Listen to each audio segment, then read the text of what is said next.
Voici un jeune qui est entré dans une secte très dangereuse et il s'est mis à vendre les membres de sa famille un à un. Histoire vraie. Voilà ce qui s'est passé. Ce jeune en question vient d'être diplômé. Là maintenant, il est parti postuler dans une entreprise.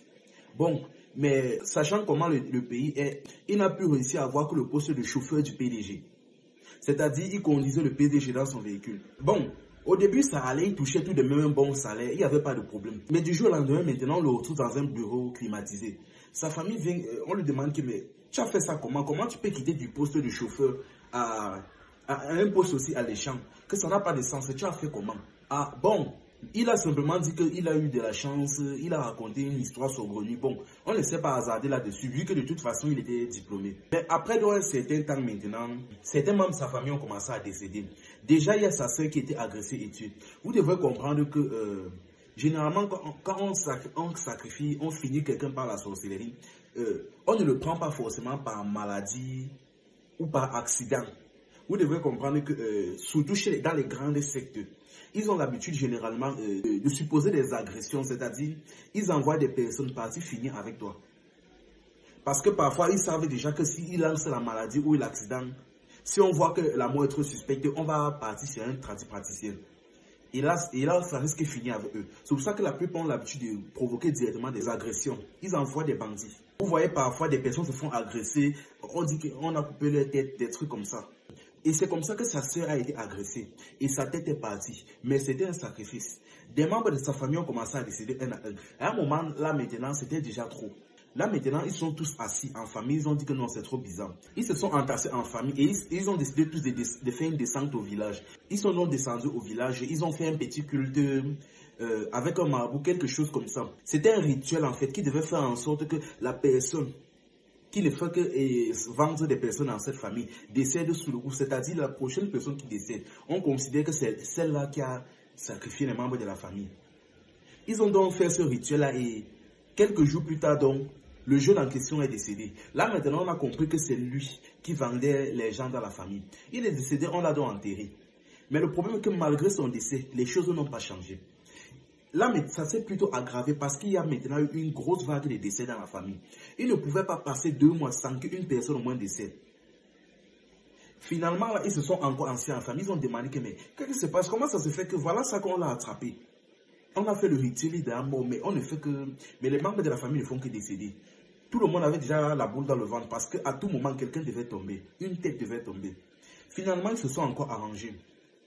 Cette fois-ci, ils ont quitté les Yaoundé vers Douala, vers une localité là, pour rencontrer un marabout qui leur a été conseillé par leurs voisins. C'était un tradit praticien en fait. Ils ont donc voyagé en délégation de Yaoundé jusqu'à Douala, vers cette localité là. Ils ont trouvé le marabout. Et bon, ce qui se passe, c'est que lors des consultations avec ce tradit praticien là, lors de ces consultations, il vous demande d'acheter d'abord 2 boîtes de lait, de déposer devant vous, de mettre vos 2 pieds dessus et d'expliquer votre problème. Une fois que vous expliquez votre problème, il fait quelques incantations et lorsque vous ouvrez la boîte, vous avez la résolution à votre problème. Chose dit, chose faite. Ils ont donc arrivé là, ils ont déposé les 2 boîtes de lait, ils ont choisi un membre de la famille qui a déposé les boîtes de lait, il a déposé ses pieds et il a expliqué le problème. Une fois avoir expliqué, le tradit praticien a donc a fait ses incantations et là, maintenant, il a demandé qu'on ouvre la boîte. Retire tes pieds, ouvre la boîte. Le jeune a retiré ses pieds, ouvert la boîte et il a vu un cœur à l'intérieur de la boîte de lait. Il a dit que, hey, c'est quoi ça? Donc, le tradit praticien lui a expliqué qu'en réalité, ça, c'est le cœur du jeune que vous avez enterré là. Et vous voyez comment ça va, non? En réalité, il n'est pas décédé.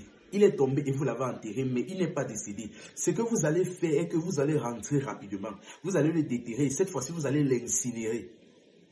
Vous allez l'exhumer, l'incinérer, brûler le corps entièrement pour qu'il soit en cendres. Sinon, la vague de décès là ne va pas finir. Parce que où il est couché là dans le tombeau, c'est lui qui continue à vous vendre à sa secte. Les gars ont remercié le praticien. Ils sont rentrés à Yaoundé, ils sont rentrés au village et déterré le corps. Une fois avoir déterré le corps, chose bizarre, le corps ne s'était pas décomposé, le corps était intact, comme à l'instant où on l'avait enterré. Et quand on a ouvert la poitrine, on s'est rendu compte que le cœur battait encore. Là, ils ont compris que le marabout disait vrai. Ils ont donc porté son corps et ils l'ont incinéré jusqu'à ce qu'il soit en cendres. Et c'est seulement après ça que la vague de décès dans cette famille a commencé à s'est arrêté en fait.